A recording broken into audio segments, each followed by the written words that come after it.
एक बार कंप्लीट कर लिया है मीन्स का। आप लोग मीन्स दे चुके हैं, ओके गुड। तो मीन्स क्लियर हुआ था, मीन्स में दिक्कत आई थी, ओके। ठीक, कोई बात नहीं, मीन्स की क्या अच्छी बात। मतलब एक जनरल है, आपको बस 7 पेपर होते हैं, उनके बारे में नहीं पता होगा। मतलब अभी पूरा टोटल सिलेबस आपने देखा है कि नहीं? सिलेबस देखें, मतलब सिलेबस से ब्रीफली सबको नॉलेज है। तो आप लोग डायरेक्ट क्वेश्चन करेंगे या मैं पहले सारे पेपर वाइज कुछ बताऊं टिप्स? ओके। तो बुक सोर्सेज तो आप लोग पढ़ चुके हैं, तो आप लोग को मोस्टली पता होगा, बट फिर भी एक बार मैं ब्रीफली बता देती हूँ। जैसे पेपर 1 से स्टार्ट करते हैं, तो पेपर 1 में हमारे 3 पार्ट्स हैं। हिंदी है फर्स्ट, जो 100 मार्क्स के हैं। सेकंड में इंग्लिश है, जो 50 मार्क्स का है। और तीसरा छत्तीसगढ़ी है, 50 मार्क्स के हैं। तो इसमें क्या है, हम लोग को हिंदी और छत्तीसगढ़ी के लिए मैंने स्पेसिफिकली विनय कुमार पाठक जी की जो बुक है वो प्रेफर की थी। वो मोर देन सफिशिएंट है। मतलब आप उसको एक बार अच्छे से कंप्लीट कर लीजिए तो मतलब बहुत अच्छे मार्क्स आप उसमें स्कोर कर सकते हैं। देन अगेन इंग्लिश के लिए तो हिंदी मीडियम वालों को इसमें थोड़ी इशू हो, मतलब थोड़ा दिक्कत आता है। तो उसके लिए आप लोग को पैनिक नहीं करना है। आप फर्स्ट थिंग तो आप छत्तीसगढ़ी और हिंदी पे बहुत अच्छे से कमांड कर लीजिए। वहाँ से आप जितने अच्छे नंबर्स ला सकते हैं उसमें आपको, क्योंकि वहाँ पे आपको ज़्यादा एफर्ट नहीं लगेगा कंपेरेटिव टू इंग्लिश मीडियम, तो उस पर आपको कमांड करनी है। इंग्लिश के लिए आप पहले ग्रामर स्ट्रॉन्ग कीजिए। वो कैप क्या है, 2 नंबर 4 नंबर के 2 सिनोनिम्स एंटोनिम्स ये सब आते हैं, तो उस पर आप अगर बहुत ज़्यादा पढ़ते रहेंगे तो वो उतना आपको फ्रूटफुल नहीं होगा। तो इसलिए मैं पहले तो बोलूँगी आप हिंदी और छत्तीसगढ़ी पे कमांड कीजिए। और इंग्लिश जो है, इंग्लिश को पहले ग्रामर स्ट्रॉन्ग कीजिए, क्योंकि वो कंपेरेटिवली वो कैप से ईजी होता है। उसके बाद जो पास्ट ईयर्स के क्वेश्चन आए हैं वो कैप के लिए, उसको वोकैबलरी के लिए जैसे सिनोनिम्स एंटोनिम्स हो गए, उनको फॉलो कीजिए। और लैंग्वेज के लिए मैं बोलूँगी, लैंग्वेज में मतलब मेरा दोनों बार 120 मार्क्स आया। वो मुझे खुद में कम लगता है, लेकिन एक अच्छा मतलब अच्छी मार्क्स है वो। मतलब 100 से अगर ऊपर आप लैंग्वेज में जा रहे हैं तो वो बहुत अच्छा मार्क्स है। तो उसमें क्या करना है आपको, मेरा अप्रोच जो रहता था, लैंग्वेज को हमेशा डेली पढ़ना है आपको। जैसे कुछ कुछ टॉपिक्स जो होते हैं लैंग्वेज में, जैसे साहित्यकार वगैरह हो गए, और मुहावरे हैं, इसके अलावा पर्यायवाची हैं, ये सबको आपको डेली बेसिस पे अपनी कैपेबिलिटी के अनुसार 10 से 15 डेली करना है। और जब आप नेक्स्ट डे पे, आज जैसे आपने स्टार्ट किया, जैसे विनय कुमार पाठक सर की बुक आई थिंक आप लोगों ने देखी होगी या नहीं देखी है, तो उसमें इतना अच्छे से वेल डिज़ाइंड है। जैसे आप मुहावरा पढ़ते हैं, उसमें मुहावरा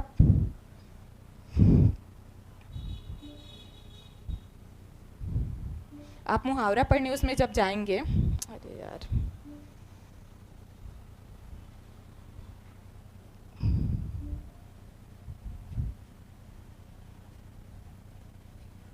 मुहावरे जब पोर्शन आप स्टार्ट करेंगे उसमें, तो इतने अच्छे से वेल डिज़ाइंड है। वो अ से दिया है, फिर आ का दिया है, ऐसे मतलब स्वर के स्वर व्यंजन के आधार पर दिया हुआ है। तो आप एक काम कीजिए, फर्स्ट डे जब आप निकाल रहे हैं, अ से पूरा आप अ का जितना दिया हुआ है और आ का करके कर लीजिए। 2 पेज आपके कंप्लीट हो गए या 1 पेज हो गया। जब आप सेकेंड डे पे आएंगे तो उन सबको एक बार रिवाइज कर लीजिए। उसमें हार्डली 5 से 10 मिनट लगेगा, तो आपका प्रीवियस जो है वो रिवाइज हो जाएगा और ऐसे याद होते चले जाएगा आपको, ठीक है। ये नहीं करना है लैंग्वेज को कि हम लोग आज बैठे तो आज पूरा मुहावरा पढ़ेंगे, ऐसा बिल्कुल मत करना। वो बिल्कुल भी फ्रूटफुल नहीं होगा, क्योंकि जनरली सबकी माइंड की एक मतलब वो सारी चीज़ें आपको एक ही बार में नहीं याद होने वाली। तो मैं लैंग्वेज के लिए सबसे इंपॉर्टेंट यही बोलूँगी, जो हार्ड टॉपिक्स है जिनके बारे में हमको बहुत कुछ पढ़ना है, जैसे साहित्यकार हो गए, तो साहित्यकार बहुत सारे हैं, उनकी रचनाएं हैं। तो एक दिन में आप 5, 10 या 3 से 4 अगर उनकी ज़्यादा रचनाएं हैं तो ऐसे साहित्यकार को लीजिए। 3 से 4 साहित्यकार आज कर लिए, आज मुहावरे 10 कर लिए, 15 कर लिए नेक्स्ट डे पे, और आज पर्यायवाची कर लिए 10, 15 ऐसे, और विलोम शब्द हो गया, शब्द शुद्धि हो गया। ऐसे टॉपिक्स को आप एक दिन पे 10-10, 15 करते जाएंगे। नेक्स्ट डे आएंगे तो आप उसको पहले 10 मिनट आधे घंटे रिवाइज करेंगे, फिर अगला 10 पढ़ेंगे। तो ऐसा आपका वो बहुत ईजिली फॉर्म में होते जाएगा आपको लोड नहीं देगा लास्ट टाइम पे, ठीक है। तो ये कर सकते हैं लैंग्वेज में। और इंग्लिश और पास्ट ईयर्स के क्वेश्चन भी बहुत रिपीट होते हैं, तो लैंग्वेज में पास्ट ईयर्स के क्वेश्चन भी करने हैं। देन ऐसे का पेपर है, पेपर 2। पेपर 1 में और कुछ पूछना चाहेंगे आप लोग तो?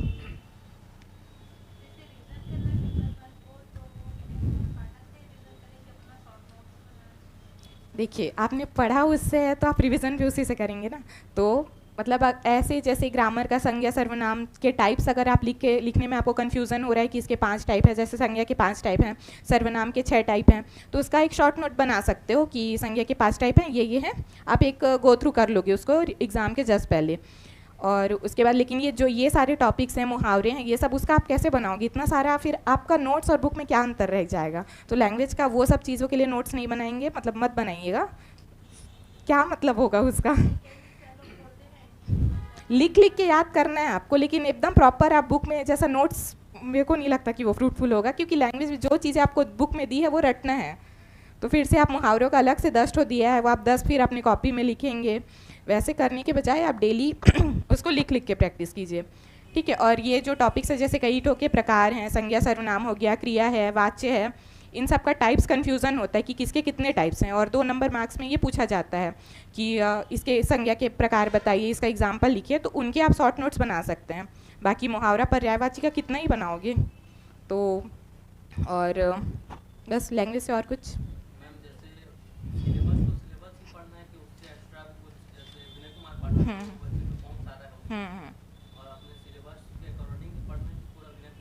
देखिए ऐसा नहीं है कि पूरा विनय कुमार पाठक पढ़ना है, सिलेबस से ही क्वेश्चन आते हैं।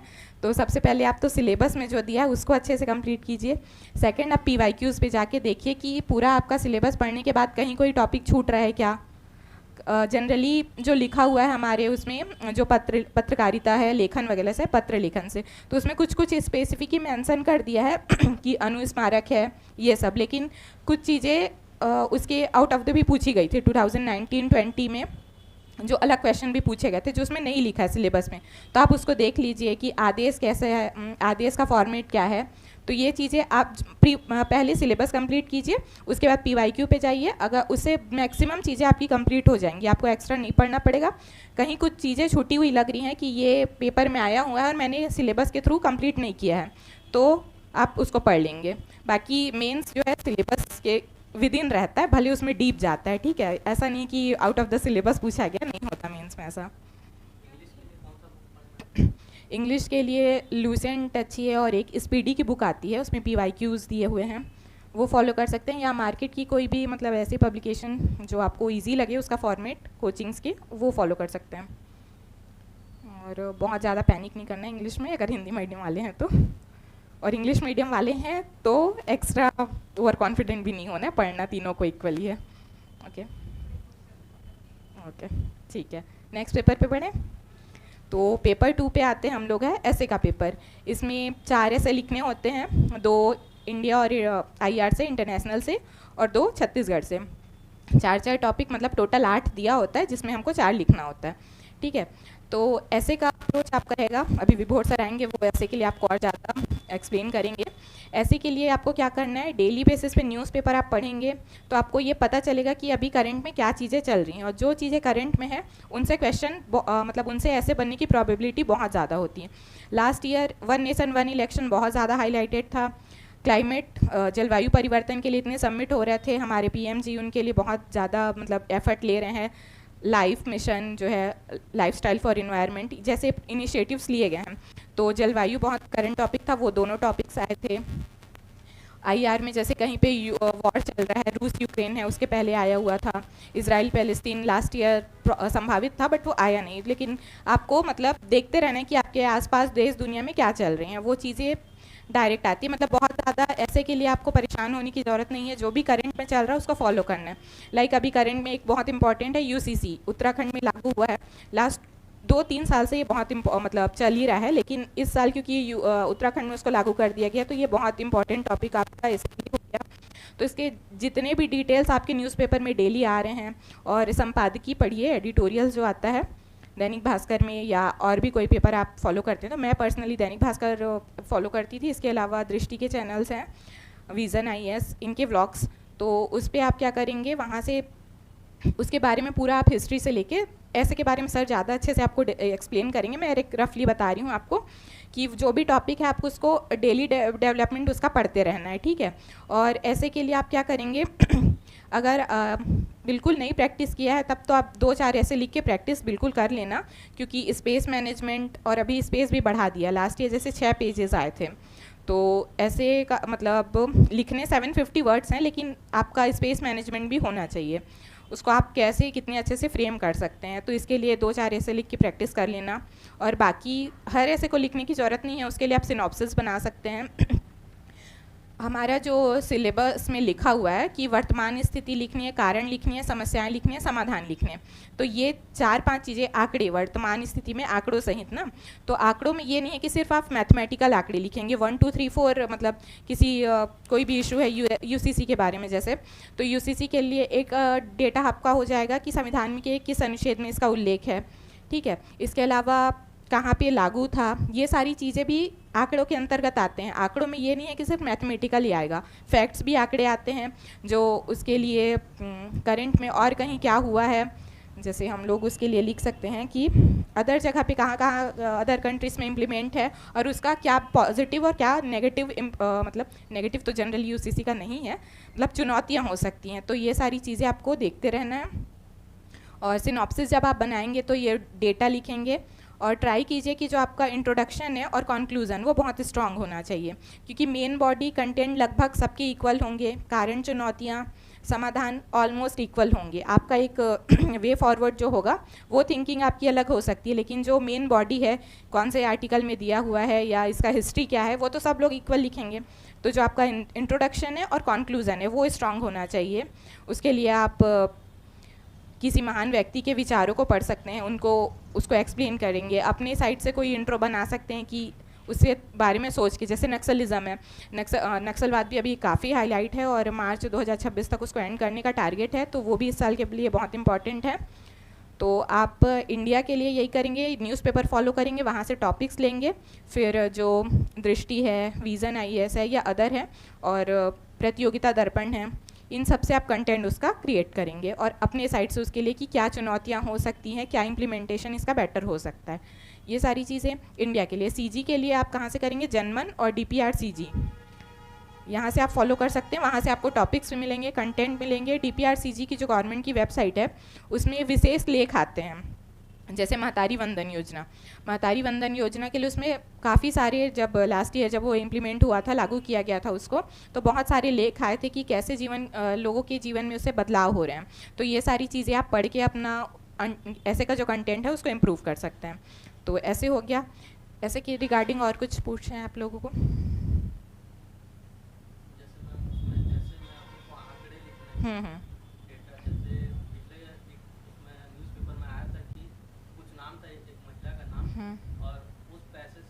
हाँ, दुकान खोला था। हाँ ठीक ठीक, समझिए। हाँ बिल्कुल कर सकते हैं आप उसका ज़िला, वो इवन आप इसको इंट्रोडक्शन में भी यूज़ कर सकते हैं कि ये जो महिला थी पर्टिकुलर इस ज़िले की है, उसके जीवन में ये बदलाव आया, तो वहाँ से एक पॉजिटिव इम्पैक्ट जाएगा कि देखिए कि हम ग्राउंड लेवल पे उसको कितना अच्छे से इम्प्लीमेंट कर रहे हैं। और ये तो सिर्फ एक ही महिला की हुई, ऐसी कितनी महिलाएँ हैं क्योंकि टोटल 70,12,000 लोगों को इससे फ़ायदा हो रहा है। तो जब एक के लाइफ में इतना चेंजेस आया तो कितने पॉजिटिव चेंजेस आ सकते हैं। वहीं अगर उसका कुछ रिगार्डिंग अभी हमें एक लूप होल भी मिला था कि किसी और के नाम पे ले रहे थे, एक हाईलाइटेड मतलब एक्ट्रेस हैं, उनकी जगह मतलब इसको नेगेटिव वे में लिया गया था, ठीक है, तो आप उसकी चुनौतियों में डाल सकते हैं। तो ये सारी चीज़ें आपको बिल्कुल मेंशन करनी है क्योंकि वो तो एक्चुअल इफेक्ट ही है, ठीक है, कर सकते हैं बिल्कुल। नेक्स्ट आगे बढ़ें तो पेपर 3 में आते हैं। ज़्यादा फास्ट तो नहीं बोल रही हूँ ना, ऑडेबल है, क्लियर है? हाँ, पेपर 3 में आएंगे तो पेपर 3 में अगेन 3 पार्ट हैं। पहला इंडियन हिस्ट्री है, सेकंड पबेड और पॉलिटी है, संविधान और लोक प्रशासन, थर्ड में CG हिस्ट्री है। तो देखिए इन तीनों पार्ट में से सबसे ज़्यादा स्कोरिंग है CG हिस्ट्री, क्योंकि इंडियन हिस्ट्री का सिलेबस इतना वास्ट है और आप उसको बहुत ज़्यादा डीप पढ़ भी नहीं सकते हैं, तो उसको आप, और सेकंड पबेड पॉलिटी, मार्क्स 50 नंबर के हैं लेकिन सिलेबस पूरा 7 पेपर के में से आप अलग कर दो और इंडियन हिस्ट्री और पबेड पॉलिटी को एक साइड कर दो, इतना सारा है और आप लोग प्रीलिम्स में पढ़े भी हैं, इतना है, तो ये पेपर्स के लिए बहुत ज़्यादा पैनिक नहीं करना है। और इसमें स्कोर भी कंपेरेटिवली बहुत कम मिलते हैं, मार्क्स मतलब उतने अच्छे मार्क्स नहीं मिलते, बट इग्नोर नहीं करना है किसी पेपर को। तो पहले आप CG हिस्ट्री पे कमांड करेंगे। CG हिस्ट्री के लिए जो भी आप फॉलो करते आए हैं, प्रीलिम्स के लिए भी किए हैं, वो बस उसको थोड़ा अच्छे से आपको लिखने का प्रैक्टिस करना है कि अगर पूछा गया है कि मूल्यांकन कीजिए, कारण बताइए, तो मूल्यांकन कीजिए, विवेचना कीजिए, ऐसे वर्ड्स को हाईलाइट करके आप उसके बारे में क्या उसके कारण रहे, क्या चुनौतियाँ रही, क्या प्रभाव हुआ, ये सारी चीज़ें। जैसे जनजातीय आंदोलन के बारे में पूछ दिया कि छत्तीसगढ़ में हुए जनजातीय आंदोलनों का मूल्यांकन कीजिए, तो आप क्या करोगे, जनजातीय आंदोलन के बारे में अगर ये 15 मार्क्स में पूछा तो आपको पहले बताना है, एक आप 2 पार्ट्स में करके बता सकते हैं उसको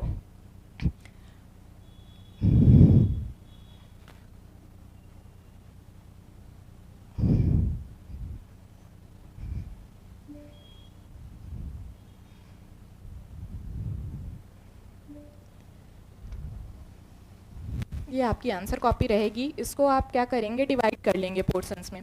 इधर आप क्या करेंगे, इधर आप 1 2 3 4 5 जितने भी आपको जनजाति विद्रोह आंदोलन आपको पता है उनको मेंशन कर दीजिए। कब कब हुआ उसको मेंशन कर दीजिए यहाँ पे, आंदोलन वर्ष, ठीक है। उसके बाद सब जनजातीय आंदोलन का क्या था, कारण लगभग लगभग इक्वल था, या जनजातीय आंदोलनों के बारे में बताइए क्वेश्चन आया सपोज। तो आप एक साइड क्या करेंगे, जो जनजातीय आंदोलन यहाँ पे हुए हैं उसके बारे में बता दिए, 4-5 आपने मेंशन कर दिया जो बहुत फेमस वाले हैं, जैसे 1910 का आंदोलन हो गया, हल्बा विद्रोह आपने मेंशन कर दिया, ऐसे करके मुड़िया विद्रोह, जितने भी विद्रोह आपको याद हैं वो वहाँ पे आपने मेंशन डेट के साथ स्पेसिफिकली मेंशन कर दिया।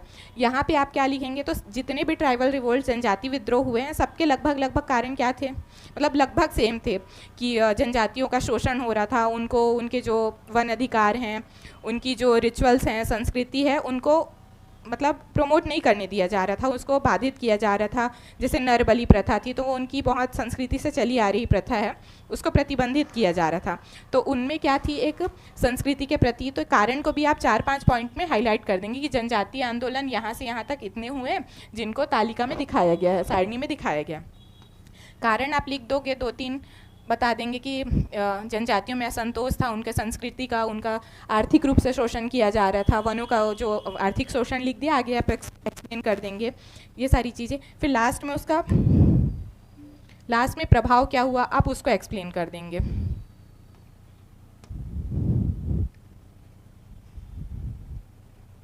आप उसका प्रभाव क्या पड़ा उसको लिख देंगे। तो कुछ जनजातीय आंदोलन हमारे यहाँ सफल हुए जिसके कारण क्या किए, जो करों में वृद्धि की गई थी उसको कम किया गया, ऐसे करके आपको समराइज करके लिखना है। तो देखिए यहीं पे ये आपका आंसर है। एक ने आंसर लिखा है जनजातीय विद्रोह के बारे में बताइए, तो जितने जनजातीय विद्रोह हुए हैं उसको 1 2 3 4 5 लिख दिया।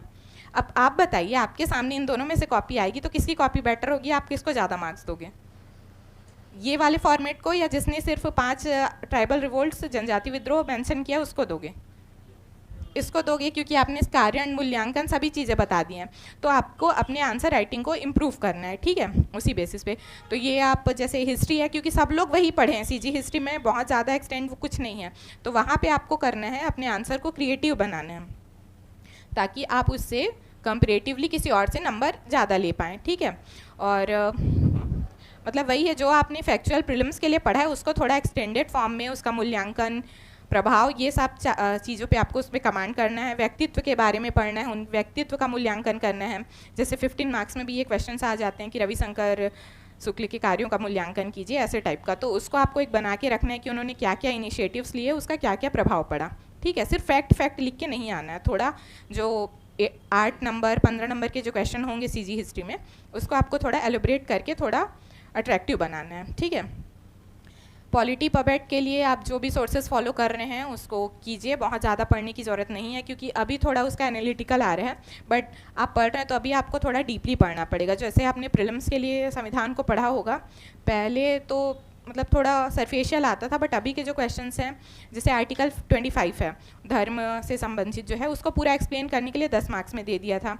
इस बार रिट से एक क्वेश्चन आया था कि सुप्रीम कोर्ट के रिट के बारे में, रिट अधिकारिता के संबंध में था, तो उसमें सिर्फ रिट नहीं लिख के आना था, आपको रिट का कमांड उसका कैसा है मूल्यांकन कीजिए बोला था रिट की अधिकारिता का। तो रिट एक्सप्लेन करने के बाद आपको उससे उसका क्या प्रभाव है और हाई कोर्ट सुप्रीम कोर्ट के में क्या डिफरेंसेस है उस बेसिस में थोड़ा एक्सटेंड करके लिखना है, ये सब करना है। और अगर आप उसको चाहोगे तो डेली बेसिस पे 1-1 घंटा करके टाइम निकाल के पढ़ सकते हो, एक ही साथ मत पढ़ना। अगर लगता है वो सबका अपने अपने कैपेबिलिटी होता है जैसा आप करना चाहें, बट बहुत ज़्यादा परेशान नहीं होना है इस पेपर के लिए। अगेन सीजी हिस्ट्री हो गया, इंडियन हिस्ट्री आते हैं। तो इंडियन हिस्ट्री के लिए आपने कोई भी पब्लिकेशन यहाँ की जो है उसको फॉलो कर सकते हैं, या फिर वैसे देखो हिस्ट्री की बुक्स तो बहुत ज़्यादा हैं, लेंदी एनसीईआरटीज़ पढ़ सकते हैं, स्पेक्ट्रम पढ़ सकते हैं, आप रामशरण शर्मा की बुक पढ़ सकते हैं प्राचीन के लिए, लेकिन इतना अभी आप पढ़ने जाएंगे तो आपको फ्रूटफुल नहीं होगा वो। अगर आप ये जून के बाद वाला टाइम रहता है उसमें आप उसको कर सकते हो, लेकिन अभी क्या करना है, ये सब सोर्सेज बहुत ऑथेंटिक सोर्स के पीछे मत जाना। करना चाहते हो तो आप कर सकते हो बिल्कुल, लेकिन मतलब उसमें बहुत ज़्यादा टाइम इन्वेस्ट करोगे और उतना फ्रूटफुल वो नहीं होगा। तो क्या करो, आप पास्ट ईयर्स के जो क्वेश्चन आए हैं उनको एनालाइज करो कि किस टाइप के क्वेश्चन पूछे गए हैं, उनमें कैसे हम अपने आंसर को और क्रिएटिव, क्योंकि हिस्ट्री पॉलिटी ये सब पूरा प्रीलिम्स में हम बहुत पढ़ चुके हैं, तो उसको आपको रिवाइज़ करना है। और जो टॉपिक्स प्री के अलावा हैं उनको थोड़ा अच्छे से नोट्स बना लीजिए। कोई टॉपिक पूछ रहा है कि 1942 के भारत छोड़ो आंदोलन के बारे में बताओ, तो कम से कम आपको 7-8 पॉइंट्स याद होने चाहिए कि कैसे कितने फेज़ में ये हुआ था, क्या क्या इसका प्रभाव पड़ा, कारण पड़ा। वही है, अगेन आपको इसको थोड़ा इम्पैक्टफुल बनाना है अपने आंसर को। ठीक है, पेपर 3 के बारे में और कुछ पूछेंगे, पूछना चाहते हैं?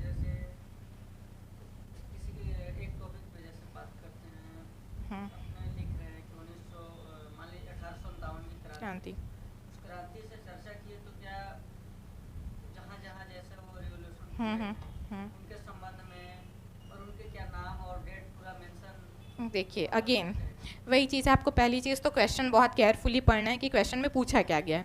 अगर पूछा गया है क्वेश्चन में कि 1857 की क्रांति के बारे में बताइए, विस्तार से बताइए, तो विस्तार से बताइए पूछेगा तो आप कारण लिखेंगे, 4 कारण आप उसके मेंशन करेंगे एक साइड पे। 15 मार्क्स में अगर ये क्वेश्चन आया, सपोज 15 मार्क्स में क्वेश्चन आया, 4 कारण आप उसके बताएंगे। तत्कालिक कारण क्या था, धार्मिक कारण क्या था, आर्थिक कारण क्या था, ये सामाजिक कारण क्या था।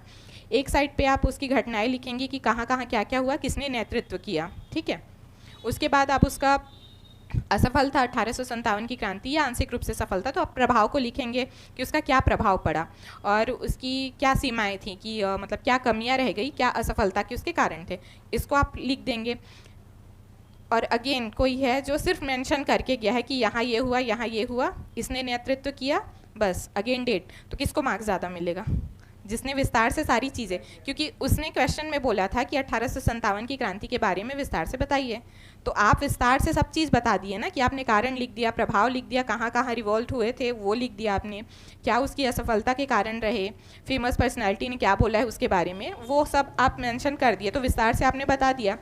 तो डेफिनेटली आपको जिसने सिर्फ मेंशन करके गया है उससे कंपैरेटिवली आपको मार्क्स ज़्यादा मिलेंगे। तो अगर ये लॉन्ग क्वेश्चन में आते हैं तो आपको सारे डायमेंशंस ओपन करके लिखने हैं। ठीक है, अगर 3 या 4 मार्क्स में आया है तो आप इसको सिर्फ बोला गया कि 1857 की क्रांति की प्रमुख गतिविधियों के बारे में बताइए या प्रमुख क्षेत्र के बारे में बताइए, तो क्षेत्र के लिए आप एक मैप ड्रॉ कर देंगे, वहाँ पे बता सकते हैं, और इधर पे एक छोटा सा कारण लिख सकते हैं, या उसके बारे में अगर सिर्फ क्षेत्र पूछा है, सिर्फ गतिविधियाँ पूछी हैं, तो आप सिर्फ उसको मेंशन करके एक टेबल बना के कंप्लीट करके चल सकते हैं।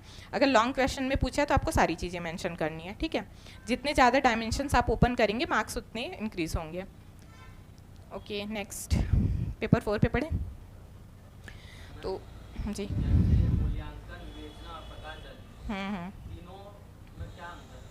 देखिए, मूल्यांकन का मतलब है कि आप उसका क्या प्रभाव पड़ा, सकारात्मक नकारात्मक दोनों पक्षों से आप उसका मूल्यांकन कर सकते हैं। कि कोई भी चीज़ है, जैसे किसी घटना है, 1857 की क्रांति को ही ले लेते हैं, 1857 की क्रांति का मूल्यांकन कीजिए, तो मूल्यांकन क्या करेंगे आप, पॉजिटिव इम्पैक्ट उसका क्या क्या रहा वो करेंगे, असफलता के कारण क्या क्या रहे वो करेंगे। ठीक है, तो दोनों चीज़ें आपको बैलेंस्ड आंसर लिखना है। उसका प्रकाश डालिए बोला है, जैसे 1857 की क्रांति पर प्रकाश डालिए। अगेन ये अगर क्वेश्चन 15 मार्क्स पे आता है या 8 मार्क्स, आपको मार्क्स को भी देखना है ना कि कितने मार्क्स पे पूछा गया है। तो प्रकाश डालिए बोला गया है मतलब कि उसके बारे में आपको बताना है। जब मूल्यांकन कीजिए बोला गया था तो आप उसके प्रभाव पे ज़्यादा चर्चा की कि सकारात्मक प्रभाव क्या हुआ, नकारात्मक प्रभाव क्या हुआ। और जब प्रकाश डालिए बोला है तो आपको सारी चीज़ें बतानी पड़ेगी उसमें, कि कब से ये प्रारंभ हुआ, किन क्षेत्रों में संचालित हुआ, क्या कारण रहे। ठीक है, और समराइज करके प्रभाव लिखेंगे। तो ये दोनों चीज़ें, इन दोनों में डिफरेंस हो गया। थर्ड, विवेचना कीजिए, विवेचना कीजिए और प्रकाश डालिए लगभग इक्वल है, कि मतलब उसके बारे में ही आपको बताना है। ठीक है, तो ऐसे जो कीवर्ड्स हैं उनको भी ध्यान रखिएगा और मार्क्स को ध्यान रखिएगा कितने मार्क्स पे पूछा गया है। नेक्स्ट पेपर 4, तो पेपर 4 बहुत अच्छा स्कोरिंग पेपर है, और इसका जो पार्ट 2 है मैथ्स, पार्ट 1 में हमारा PCM मतलब बायोलॉजी है,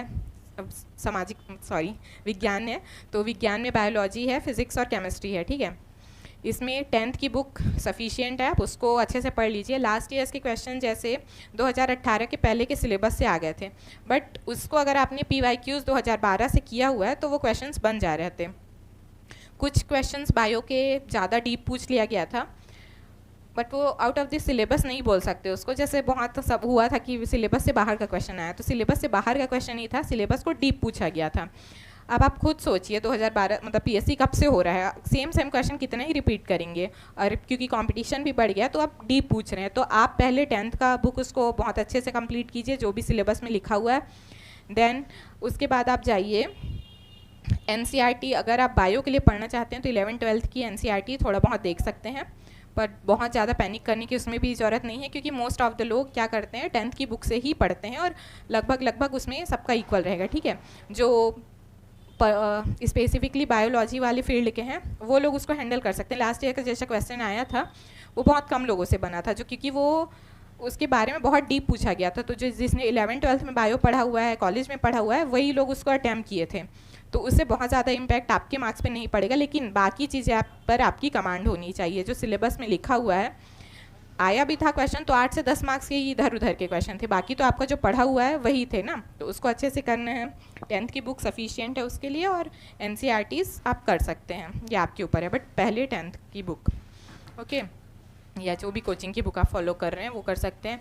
देन मैथ्स, इसमें मैथ्स है तो रीजनिंग एप्टीट्यूड और अप्लाइड वाला जो है व्यवहारिक गणित भी है इसमें, तार्किक योग्यता। तो क्या करेंगे, इसको आपने प्रीलिम्स में जो भी बुक फॉलो की है उसके क्वेश्चंस आप करेंगे, और वैदिक मैथ्स वगैरह है और बैंकिंग का है, इसको आप 10th की बुक से कर लेंगे, ठीक है। और सर की भी वीडियोस डली हुई हैं मैथ्स की, तो उसको आप फॉलो कर सकते हैं। आई थिंक सर क्लासेस भी ले रहे हैं, तो आप उसको भी ज्वाइन कर सकते हैं, वो फ्रूटफुल होगा आपके लिए। और मैथ्स को भी डेली बेसिस पे आपको टाइम देना है, आधे घंटे। अगर आप नॉन मैथ्स वाले हैं तो ज़्यादा टाइम दीजिए, मैथ्स वाले हैं तो इग्नोर नहीं करना है, टाइम देते हुए आप भले कम टाइम बनाइए, बट एक कंटिन्यूटी आपका स्पीड मेंटेन होना चाहिए उसमें। अगर आप अभी से शुरू से नहीं करना चाहते तो अप्रैल मई में कर सकते हैं, लेकिन इग्नोर नहीं करना है। मैं कि वहाँ तो बना लेंगे, ऐसा नहीं होना चाहिए, बना के देखना है आपको, क्योंकि वहाँ पे बहुत इजी क्वेश्चन गलत हो जाते हैं मैं खुद ऐसे क्वेश्चंस मतलब गलत करके आई हूँ ना, तो वो वहाँ पे क्योंकि इतना प्रेशर रहता है, 3 नंबर 4 नंबर के जो इजी 4 नंबर की इजी क्वेश्चंस भी गलत हो जाते हैं, तो ऐसा नहीं करना है, क्योंकि बहुत स्कोरिंग पेपर है, फुल में फुल मार्क्स मिलते हैं, तो मैथ्स के साथ बिल्कुल खिलवाड़ नहीं करना अच्छे से करना, और 50 आउट ऑफ 50 भी लाया जा सकता है, तो बहुत स्कोरिंग पेपर है। अगेन फिर पार्ट 3 आते हैं अप्लाइड साइंस, तो अप्लाइड साइंस में अब थोड़ा ज़्यादा ही अप्लाइड पूछ रहा है, तो उसको आपको करंट से अपडेटेड रहना है। अभी जो जो चीज़ें हो रही, जैसे जीन एडिटिंग के बारे में पढ़ लिया, जैसे लास्ट ईयर GM क्रॉप्स के बारे में आया था, GM फसलों के बारे में, तो इन सब चीज़ों को जो कि अभी करंट में जो चल रहे हैं उनको देखना है आपको। और इसमें भी क्या कर सकते हैं आप, जो क्लाइमेट्स के एक्शंस हो रहे हैं वो सब फॉलो कर सकते हैं, और न्यूज़पेपर इसके लिए पढ़ते रहना।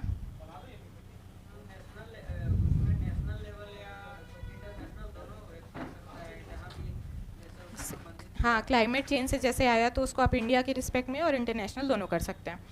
तो अप्लाइड साइंस को इम्प्रूव करने के लिए करंट अफेयर्स पढ़ते रहना है, ठीक है। जैसे जैसे अभी जीन सीक्वेंसिंग और जीनोम एडिटिंग ये बहुत हाईलाइटेड है, तो इसको एक बार आप देख लेंगे, ओके। पेपर 4 के रिगार्डिंग और कोई क्वेश्चन आप लोग के? अप्लाइड साइंस के लिए बुक तो अप्लाइड साइंस के लिए मैंने तो दिल्ली IAS की बुक फॉलो की थी, मतलब वो अच्छी बुक है, आप फॉलो कर सकते हैं। उसके अलावा अगर आपने और कहीं की किए हैं तो लगभग इक्वल रहता है। इसके अलावा कुछ टॉपिक्स जो आपको नहीं मिल रहे हैं, आप उसको दृष्टि से या UPSC के अलग कोई इंटरनेट से टाइप करके आप उसको कर सकते हैं सर्च, ठीक है। और हाथी मानव द्वंद्व जैसे आता है तो वो भी अभी बहुत हाईलाइटेड है, 3-4 दिन से पेपर में बहुत ज़्यादा न्यूज़ आया था उसके बारे में। तो ये सारी चीज़ें आपको देखते रहने हैं कि न्यूज़ में क्या चल रहा है, वहाँ से आप करंट अप्रोच मतलब डेटा वगैरह है उसको आप एडिट ले लेंगे, ठीक है। नेक्स्ट आगे पढ़ें, पेपर 5। ओके, तो पेपर 5 में आते हैं। तो हमारा पेपर 5 का पार्ट 1 है, इकोनॉमी का सेक्शन है, इंडिया और CG, ठीक है। इसमें आपको CG के लिए जो सिलेबस में जो टॉपिक्स लिखे हुए हैं उन्हीं को पढ़ना है, बट अब आपको थोड़ा एनालिटिकल व्यू में उसको देखना पड़ेगा। जैसे लास्ट ईयर जो 8 मार्क्स के क्वेश्चन आए थे वो बहुत ज़्यादा डायनामिक थे, मतलब उसको आपको बहुत थिंकिंग करके आंसर लिखना था। तो आप इसमें जो राष्ट्रीय आय और ये सब जो लिखा हुआ है सिलेबस उसको आप अच्छे से पढ़ेंगे, उसके बाद आप क्वेश्चन उसकी थिंकिंग अपने हिसाब से, मतलब उसको कॉन्सेप्ट को बहुत कॉन्सेप्चुअल क्लियरिटी होनी चाहिए इकोनॉमी में आपकी। इसके लिए भी अगेन आप एडिटोरियल्स वगैरह, जैसे आज का पेपर पढ़े हैं आप लोग? पढ़े हैं? संपादकीय पढ़े हैं? हाँ, तो जैसे आज के पेपर में एक आया था, जो भारत की 40% जो आबादी है वो कृषि में अभी भी संलग्न है, लेकिन अंतर्राष्ट्रीय जो गरीबी रेखा है उसमें केवल 1% लोग हैं। तो ये आपका डायरेक्ट क्वेश्चन फॉर्म हो सकता है 8 मार्क्स में, ठीक है। तो द इकोनॉमिक्स का ये एक आया हुआ है, दैनिक भास्कर में जाके देखना। संपादकीय वाले सेक्शन में ना, तो ये सारी चीज़ें आप देखते रहना। जो भी रिपोर्ट्स आते हैं उनका, कोई भी रिपोर्ट जैसे रिलीज़ होता है ना, तो अगले दूसरे तीसरे दिन उनके बारे में न्यूज़पेपर में बहुत अच्छे आर्टिकल्स आते हैं कि उसका क्या इम्पैक्ट पड़ रहा है। जो इकोनॉमिस्ट हैं उन लोग अपना डिस्क्रिप्शन पूरा देते हैं, ठीक है। तो उसको एक बार आप पढ़ लेंगे तो वहाँ से आपकी कॉन्सेप्चुअल क्लैरिटी आ जाएगी।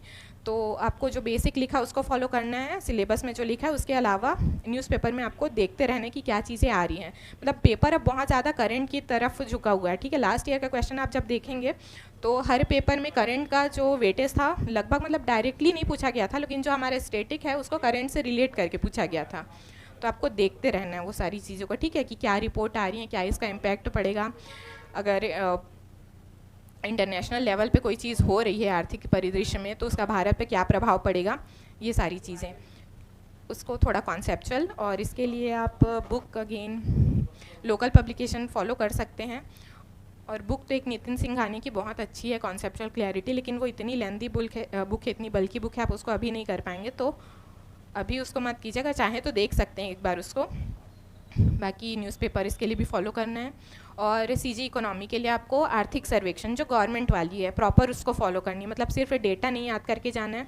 लास्ट ईयर्स के जो क्वेश्चन थे बहुत सारे क्वेश्चन उसमें से आए हुए थे डायरेक्टली 8 मार्क्स में, तो उसको फॉलो करना है आपको। जो गवर्नमेंट वाली आती है ना आर्थिक सर्वेक्षण, बजट सर्वे जो जो जारी हो रहा है वो सब आपको देखना है गवर्नमेंट वाला। और अगेन कॉन्सेप्चुअल क्लैरिटी आपकी इंडियन इकोनॉमी से आएगी, डेटा आप सीजी का ऐड करेंगे, ठीक है। नेक्स्ट इसमें पार्ट 2 है भारतीय भूगोल का, 50 मार्क्स का है। तो ये इसमें आपको याद रखना है जो भी आपने प्रीलिम्स के लिए पढ़ा है उसी को इन्हेंस करना है। और डायग्राम मैप्स आपको प्रॉपर बनाना है। ये नहीं कि इंडियन फिलॉसफी में अगर नदियाँ इंडियन ज्योग्राफी में नदियों के बारे में पूछा है, आप बिना मैप के नहीं आ जाएंगे। मैप बनाना है आपको, छोटा सा इंडिया का मैप अच्छे से बनाना सीख लीजिए, छत्तीसगढ़ का मैप अच्छे से बनाना सीख लीजिए। और अगेन इसमें डेटा फैक्ट दोनों ऐड करना है, मैप यूज़ करना है आपको, फ्लो चार्ट डायग्राम्स ये यूज़ कर सकते हैं। इस पेपर के लिए आई थिंक उतना दिक्कत आपको नहीं आता होगा, क्योंकि प्रीलिम्स में जो आपने पढ़ा है उसी को एलिब्रेट करना है। देन सीजी ज्योग्राफी, ये भी स्कोरिंग पेपर है। तो अगेन इसमें भी कॉन्सेप्चुअल क्लैरिटी आपकी इंडियन ज्योग्राफी से जो बनी हुई है कि संरचना, भौगोलिक संरचना, ये सब, और बाकी डेटा और फैक्ट ऐड करना है। इस पेपर के बारे में कुछ और क्वेश्चंस आपके, पेपर 5। अगर ज्योग्राफी से जैसे कोई क्वेश्चन सिंपली आया है, मान लीजिए कम मार्क्स से, तो उसमें किस प्रकार से अगर मैथ को अलर्ट करके ही उसमें पूरा डाटा मेंशन कर सकते हैं साइड में, या तो फिर देखिए जैसे लास्ट ईयर का एक क्वेश्चन आया था 8 मार्क्स में कि भारत में सौर ऊर्जा की संभावनाएं बताइए। तो 8 मार्क्स में आप जब उसको लिखेंगे तो साइड में आप एक मैप बनाएंगे कि कहाँ कहाँ प्रोडक्शन हो रहा है और कहाँ कहाँ संभावनाएं हैं। तो जो हमारा वेस्टर्न वाला पार्ट है इंडिया का, जहाँ पे सूर्य की किरणें, मतलब गुजरात राजस्थान वाला हो गया, कर्नाटक वाला हो गया, यहाँ पे प्रोबेबिलिटी और ज़्यादा है, आंध्र प्रदेश में भी है, तो उसको आप ऐड कर सकते हैं। इसके अलावा जो सोलर नए नए इनिशिएटिव्स लिए जा रहे हैं, जैसे फ्लोटिंग सोलर प्लांट्स है, रामागुंडम आंध्र प्रदेश में इसको स्थापित किया गया था, तो ये सारी चीज़ें जो करंट की है उसको आप वहाँ पे ऐड करेंगे। और कहाँ कहाँ और संभावनाएं हो सकती हैं उसके बारे में आपको, तो जहाँ हो रहा है उसको भी बताना है मैप के थ्रू, और कहाँ संभावनाएं हो सकती है वो एक मैप में आप साइड में बता दिए, कहाँ कहाँ क्या क्या परियोजनाएँ चल रही हैं और कहाँ कहाँ और हम लोग इसमें और क्या कर सकते हैं। जैसे अभी सोलर फ्लोटिंग है वो बहुत इनिशियल लेवल पे है, बहुत कम जगह हो रहा है, लेकिन इसके चांसेस बहुत ज़्यादा हैं। और जो स्कीम्स है इसके लिए वो सब भी आपको मेंशन करना है, क्योंकि गवर्नमेंट जो है रिन्यूएबल एनर्जी को बहुत ज़्यादा प्रमोट कर रही है, तो आपको गवर्नमेंट के इनिशिएटिव्स को भी उसमें मेंशन करना है, ठीक है। जैसे सोलर रूफटॉप मिशन अभी जो चल रहा है जैसे 300 यूनिट वाला, ये सारी चीज़ें आपको जो करंट में है उसको अपडेट करते हुए चलना है, ठीक। नेक्स्ट पेपर 6, ये भी अगेन स्कोरिंग पेपर है, फिलॉसफी सोशियोलॉजी, जो दिया हुआ है सिलेबस में बहुत अच्छे से याद कर लीजिए इसको। और फ़िलासफ़र्स के मतलब आप शॉर्ट नोट्स बना लेंगे इसमें, तो ये ज़्यादा आपको फ्रूटफुल होगा कि उनकी आइडियोलॉजी क्या है, क्या क्या उनकी मेन फ़िलासफ़ी है, वो चीज़ें। और इसमें भी थोड़ा कॉन्सेप्चुअल आया था इस बार पेपर, तो थोड़ा सा आपको उसको पढ़ना पड़ेगा कि क्या उसका मतलब, थोड़ा डीप पढ़ेंगे आप लोग। कोई भी बुक फॉलो कर रहे हैं तो सिर्फ रफली नहीं पढ़ लेंगे, ऊपर से थोड़ा डीप पढ़ेंगे। सोशियोलॉजी मोर और लेस ये भी थोड़ा मतलब सिलेबस से ही क्वेश्चन आए थे, लेकिन अगेन इसको थोड़ा डायनेमिक किया गया था कि जैसे कुंभ वाला एक क्वेश्चन था, मतलब घड़ा वाला, मिट्टी वाला, जिसको जाति और वर्ग से रिलेट करके पूछा गया था। तो डायरेक्ट लिखने या पूरा ब्लैंक नहीं छोड़ना है आपको, वहाँ पे सोचना है कि जाति और वर्ग का कॉन्सेप्ट क्या है। तो वहाँ से आप मिट्टी और उसको जाति वर्ग को रिलेट करके आंसर फ्रेम कर सकते थे। तो ऐसे क्वेश्चन जो आपको सडन आ जाते हैं ना, उससे घबराना नहीं है। आपका मेन कॉन्सेप्ट जो है वहाँ को आप उसके बारे में सोचना है कि क्या क्या इसके कीवर्ड्स होते हैं, क्या क्या चीज़ें जाति और वर्ग में होती हैं, ठीक है। उसके बारे में आप सोचेंगे, फिर उन दोनों को रिलेट कर दीजिए, आपका आंसर ईजिली फॉर्म हो जाता है। तो ऐसे क्वेश्चन जो बहुत मतलब डायनेमिक वे में आ रहे हैं, तो आपको बिल्कुल छोड़ के नहीं आना है ब्लैंक, उसको लिख के आना है, ठीक है। नेक्स्ट इसमें है सीजी सामाजिक परिदृश्य ना, छत्तीसगढ़ का सामाजिक परिदृश्य। तो ये बहुत स्कोरिंग पेपर है। ये भी अगेन जो पार्ट 3 वाली इसका सेक्शन है वो काफ़ी स्कोरिंग है। तो इसको भी आप प्रीलिम्स में तो बहुत पढ़ा हुआ है, बस इसको भी अगेन आपको थोड़ा अपने आंसर्स को अच्छे से फॉर्मेट करके लिखना है। ये मतलब रटने वाली ज़्यादा चीज़ें, और इसमें करंट में जो योजनाएँ चल रही हैं वो सबको आप ऐड कर सकते हैं, ठीक है। पेपर 6 के रिगार्डिंग अगर आप लोग को और कुछ पूछना है पूछ लीजिए।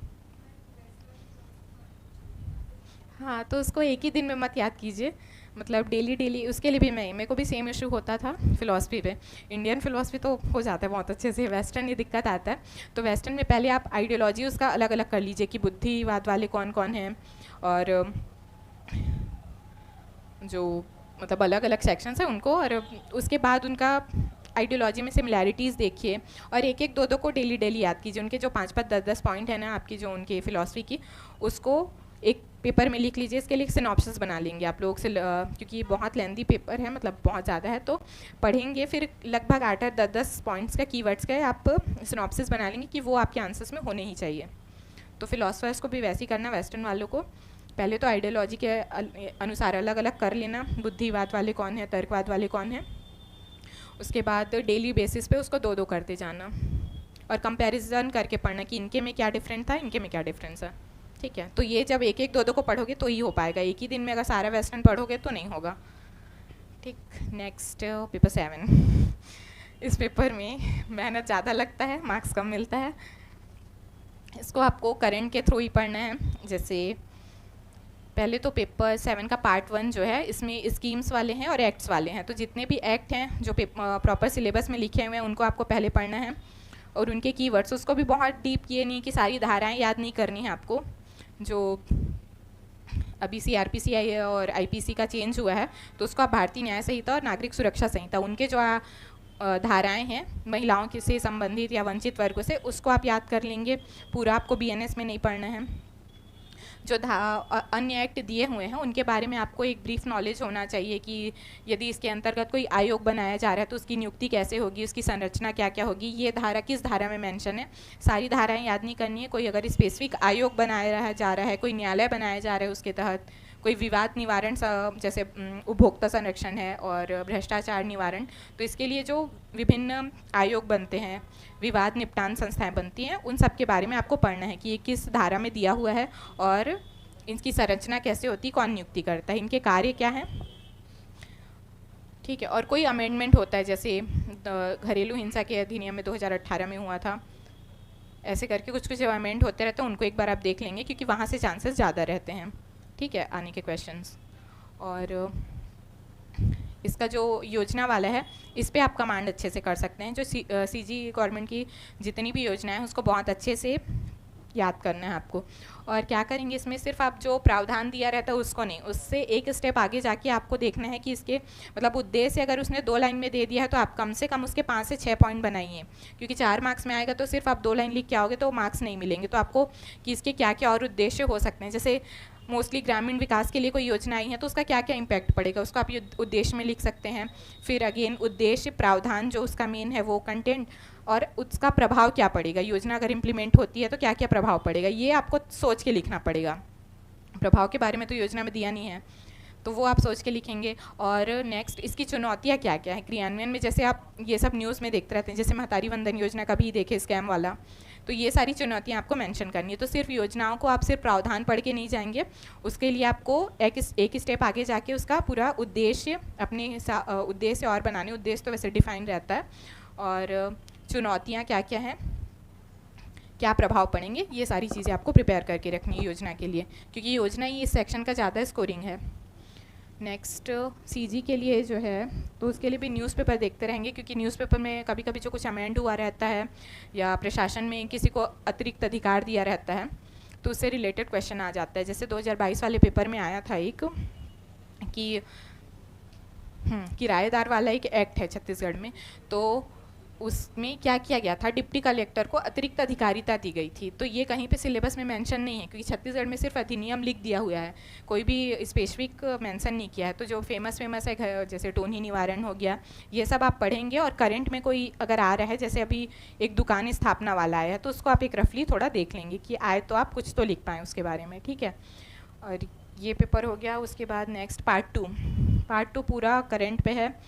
इस पे आपको पहले तो जो आईआर की जितनी भी संस्थाएं दी हैं, इंटरनेशनल की, वर्ल्ड बैंक है, आईएमएफ है, उनके बारे में आपको उनके वेबसाइट से जाके उनके ऑब्जेक्ट जो हैं वो पढ़ लेना है, या फिर कोई भी एक पब्लिकेशन की बुक आप उठाइए, उसमें उनके उद्देश्य, उनका संगठन, संरचना, सारी चीज़ें दी हुई हैं, उसको कितने सदस्य हैं वर्तमान में, अगर कोई नया सदस्य ऐड हुआ है तो, और उसके बाद भारत अगर उसका सदस्य है तो भारत के रिलेशन में क्या प्रभाव पड़ रहा है, ये सारी चीज़ें आपको पढ़नी है। इसके लिए भी अगेन आपको न्यूज़पेपर अच्छे से फॉलो करना है। स्पोर्ट्स वाला सेक्शन, स्पोर्ट में भी आपको कौन कौन से करंट में इवेंट्स हो रहे हैं, आगामी कौन सा इवेंट होने वाला है, ये सारी चीज़ें फॉलो करनी है। और यदि किसी ने अभी तुरंत रिटायरमेंट लिया है या किसी को नेशनल या इंटरनेशनल लेवल पे बहुत बड़ी अचीवमेंट प्राप्त हुई है, ओलंपिक्स में मेडल जीते हैं, तो ऐसे व्यक्तित्व के बारे में पढ़ना है स्पोर्ट्स में, स्पोर्ट्स पर्सन के बारे में, ठीक है। नेक्स्ट पार्ट 3, इसका भी अगेन पार्ट 3 जो है वो ज़्यादा स्कोरिंग है, क्योंकि जितने भी चीज़ें दी हुई हैं डिफाइंड, उसको बस आपको याद करना है। जितनी भी हमारी मानव संसाधन विकास की जो संस्थाएं हैं, शिक्षण संस्थान हैं, उनके समान क्या है, एक उद्देश्य हैं, तो उसका एक सार्वभौमिक उद्देश्य आप याद करके रख सकते हो कि क्या क्या उद्देश्य हैं, ठीक है।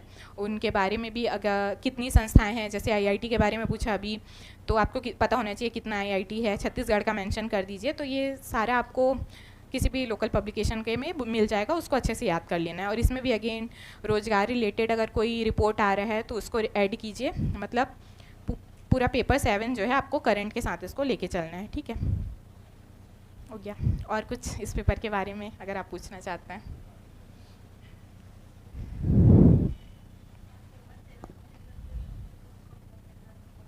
बुक देखिए, बुक तो तीनों पार्ट के लिए पूछ रहे हैं। हाँ, मैं दिल्ली आईएएस और पटेल ट्यूटोरियल्स दोनों पढ़ी थी। पटेल मतलब दिल्ली आईएएस बहुत वास्ट दिया गया है, कि मतलब उसमें सारी धाराएं एक्ट के बारे में दिया है, तो सब कुछ मेंशन कर दिया है, उतना आपको नहीं पढ़ना है। उसके लिए आप पटेल की बुक फॉलो कर सकते हैं, पिकासो फॉलो कर सकते हैं, या फिर जो पिकासो के पहले एक और बुक आई थी, पीयूष तिवारी सर की बुक थी, उन्होंने करके बनाया था, तो वो भी अच्छे से डिज़ाइंड है, मतलब मोर और लेस लगभग हो जाता है उससे। क्योंकि ये पेपर ऐसा है, आप जितना ज़्यादा एफर्ट डालोगे, अगर मैं बोलूँगी तो आप डायरेक्ट एक्ट से भी इंटरनेट पे सर्च करोगे तो सारे एक्ट मिल जाएंगे, लेकिन अभी इतना टाइम नहीं है कि आप हर एक्ट से उसको लिखते रहें, ठीक है। तो बुक में स्पेसिफिक करके दे दिया है, आप कोई भी बुक फॉलो कर सकते हैं यहाँ लोकल पब्लिकेशन का।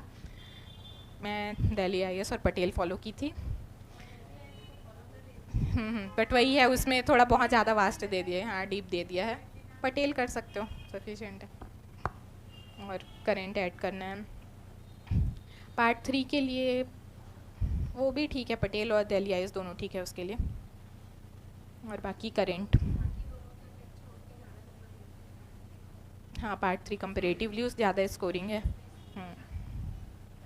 ठीक है। नहीं, हर बार नहीं खरीदना है। करंट आप मोबाइल क्यों रखे हो, व्हाट्सएप चलाने की? हाँ, करंट को वो बाद में ऐड करेंगे बुक वाले, आप पहले ऐड कर सकते हो। आपके हाथ में फ़ोन है, गूगल सर्च करो, रिपोर्ट न्यूज़पेपर रोज पढ़ रहे हो, उससे ऐड कर लो। हर बार बुक खरीदने थोड़ी ना जाओगे। और बुक में वो लोग एक लाइन ऐड किए हैं, तो आप हर बार उतना 300-400 खर्चा करके बुक थोड़ी लोगे। हर महीने इतना डेटा पैक क्यों डलवाते हो? उसको यूज़ कर अपने से। मेरा इस बार लैंग्वेज में ही था, इस बार तो सब पेपर 7।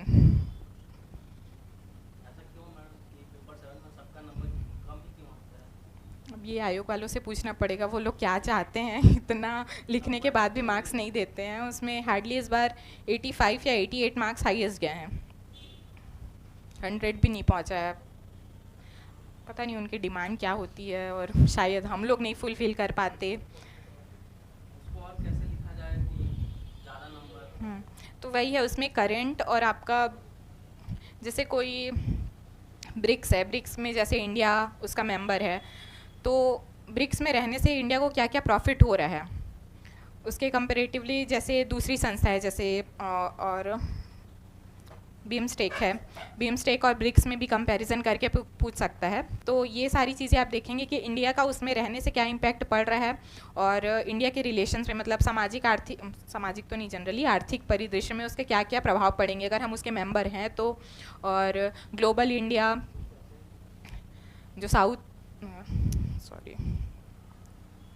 ग्लोबल साउथ की जो अवधारणा है, तो भारत उसका एक प्रतिनिधित्व करता है जैसे। तो अगर हम उस किसी संस्था में हैं जो अंतर्राष्ट्रीय संस्था है, तो उसका हमारे ऊपर क्या इम्पैक्ट पड़ रहा है, ये सारी चीज़ें। और मोस्टली उसमें भी यही है कि करंट ऐड करना है कि करंट सिनेरियो में जो चल रहा है उसका इम्पैक्ट क्या। दर्शन शास्त्र में जैसे इतनी सारी थ्योरीज सब सिमिलर ही लगता है वेस्टर्न वाली। हाँ, वेस्टर्न इंडियन में भी तो वो कैसे क्लैरिफाई करें हम अपने? ठीक है, पहले तो आप उसको एक बार डीपली पढ़िए। देन देखो, इंडिया में उतना दिक्कत नहीं होता है, वेस्टर्न फिलॉसफी में ज़्यादा दिक्कत होती है। तो वेस्टर्न में आप क्या करेंगे, जितनी डिफरेंट आइडियोलॉजीज़ हैं, तर्कवाद वाले जो हैं, बुद्धिवाद वाले जो हैं, उनको आप अलग अलग कर लीजिए पहले। और बुद्धिवाद वाले जो होंगे उनकी लगभग सिमिलर होगी कि क्या उनके जो फिलॉसफी होगी लगभग इक्वल होगी, कुछ कुछ उनमें चेंजेस होंगे। तो आप उसको ये कर सकते हो कि पहले तो उसका एक बार डीप पढ़ने के बाद आप उसका शॉर्ट नोट्स बना लेंगे। और इसको भी अगेन जो फ़िलासफ़ी पेपर है आपको उसको डेली बेसिस पे पढ़ना है। मतलब मेरे साथ ये होता था, मैं भी सिमिलर प्रॉब्लम फेस करती थी कि मतलब वेस्टर्न में, इंडियन में तो मुझे इशू नहीं होता था, वेस्टर्न में इशू होता था कि इन दोनों में मतलब बहुत मिक्स होता था। तो क्या करना है आपको, जब एक बार तो अच्छे से पढ़ लिया, उसके बाद मतलब एक बार में थोड़ा तो समझ आएगा, नेक्स्ट टाइम अब जब जाएंगे तो पहले चीज़ तो यही करना है कि बुद्धिवाद वालों को अलग कर लेना, तर्कवाद वाले को, जिनकी अलग अलग डिफरेंट आइडियोलॉजीज़ हैं, ठीक है। फिर उनके जो कीवर्ड्स हैं कि उनकी मेन फिलॉसफी क्या है उसके बारे में आपको लिखना है। जैसे संदेहवाद हो गया, उसके बारे में आप 8-10 की पॉइंट्स लिख के रखेंगे, उसको बार बार रिवाइज करेंगे और कंपेयर करके पढ़ना है कि इनके में क्या डिफरेंट था और अगले वाले में क्या डिफरेंट है, ठीक है। तो एक काम करेंगे आप, जैसे इंडियन का मतलब डेली बेसिस पे इसको पढ़ना ना, जैसे लैंग्वेज वगैरह पेपर हम लोग डेली पढ़ते हैं, तो फिलॉसफी को भी आप एक ही दिन में या 7 दिन में कंप्लीट करना है, ऐसा टारगेट मत रखना फिलॉसफी के लिए। मैं पर्सनली, मेरा जो अप्रोच था इस पेपर में ये था कि मैं डेली बेसिस पे पढ़ती थी, 2-2 3-3 फिलोसफर्स को पढ़ ली और उनमें फिर कंपैरिजन की, इनके में क्या डिफरेंट था, इनके में क्या ऐड हुआ, ठीक है। तो वहाँ से थोड़ा इजी हो जाएगा आपके लिए वो। बहुत लेंदी है। हाँ हाँ हाँ। तो पेपर 3, पेपर 3 में अगेन जो सिलेबस में लिखा है आपका, उसका एक बेसिक नॉलेज आपको होना चाहिए।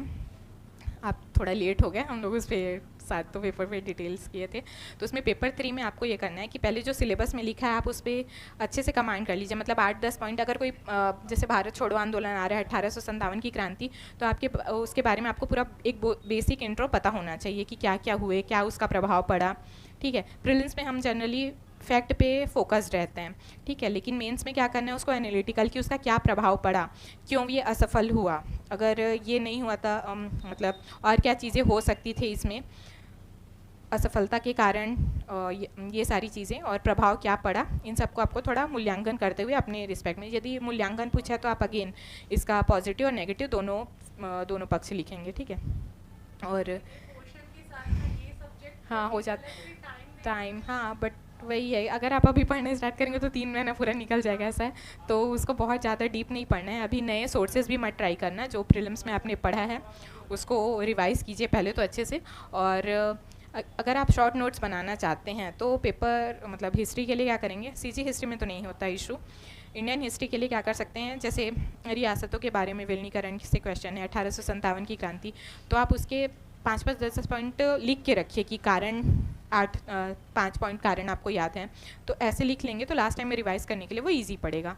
और हिस्ट्री तो ऑलमोस्ट याद ही है, बट वो इतना डीप कभी कभी पूछ लेता है ना, उतना नहीं, तो उसमें उतना पैनिक करने की ज़रूरत नहीं है, और अगेन पबेट पॉलिटी बेबी, पबेट से बहुत ज़्यादा डीप क्वेश्चंस नहीं आते हैं, तो आप उसको जो भी टूरेजा सर की बुक अच्छी है इसके लिए, प्रतियोगिता सारांश, वो फॉलो कर सकते हैं। और पॉलिटी के लिए अगर पढ़ना चाहें तो एम लक्ष्मीकांत बेस्ट बुक है, पूछा गया उसमें से क्वेश्चन डायरेक्टली। और प्रीलिम्स के लिए तो आई थिंक पढ़े ही होंगे, तो उतना ज़्यादा पढ़ने की ज़रूरत नहीं है, बट आपको नॉलेज होनी चाहिए उसका। और जो जो नए टॉपिक्स ऐड हुए हैं उसको अच्छे से पढ़ लेंगे, जैसे न्यायिक सक्रियतावाद है, न्यायिक पुनर्विलोकन, ये लोग हम प्रीलिम्स के लिए उतना ज़्यादा नहीं पढ़ते हैं, तो इसको मेंस के लिए पढ़ लेंगे, मेंस स्पेसिफिक जो नए टॉपिक सिर्फ मेंस में हैं। और बस हो जाएगा, इसको भी बहुत ज़्यादा मतलब एफर्ट इसमें ज़्यादा लगता है, स्कोर कम होता है। ठीक है, हाँ, बट पबेट भी पढ़ना चाहोगे तो बहुत बल्कि बुक्स हैं उसकी, बट उतना नहीं जाना है क्योंकि उतना डिमांड नहीं है। हाँ, जो पढ़ा हुआ चीज़ें हैं प्रीलिम्स में वही हैं, बट ठीक है, दोनों को बैलेंस करके पढ़ना है।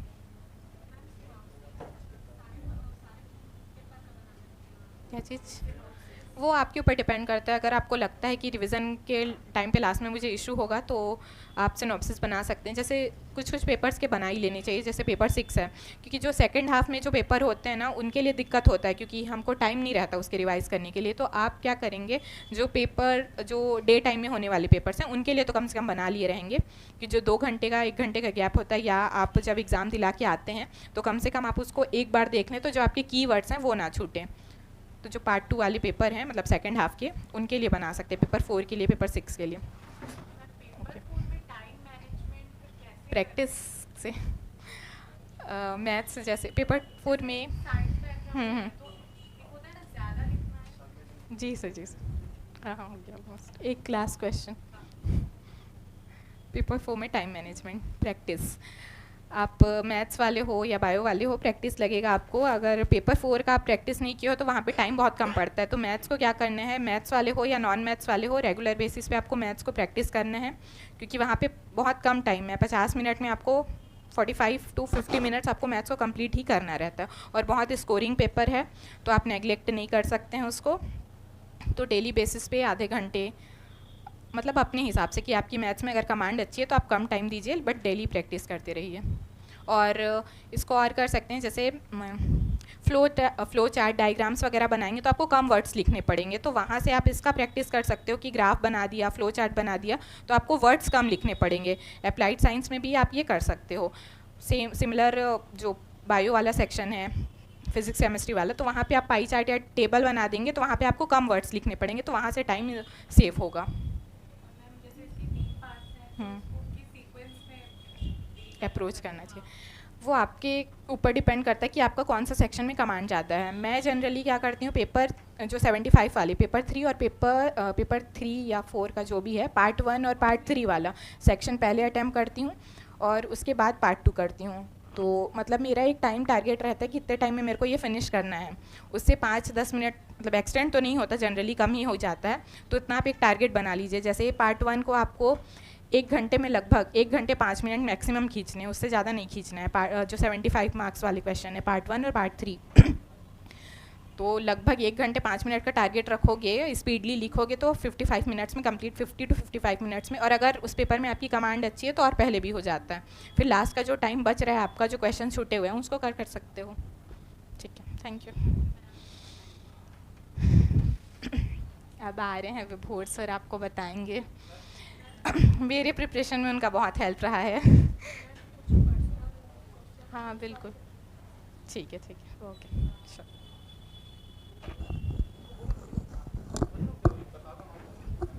मैं नहीं करूँगी तारीफ आप।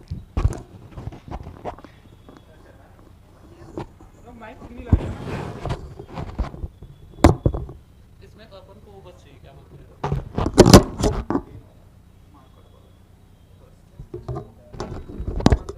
आ गया है, लगेगा क्या है?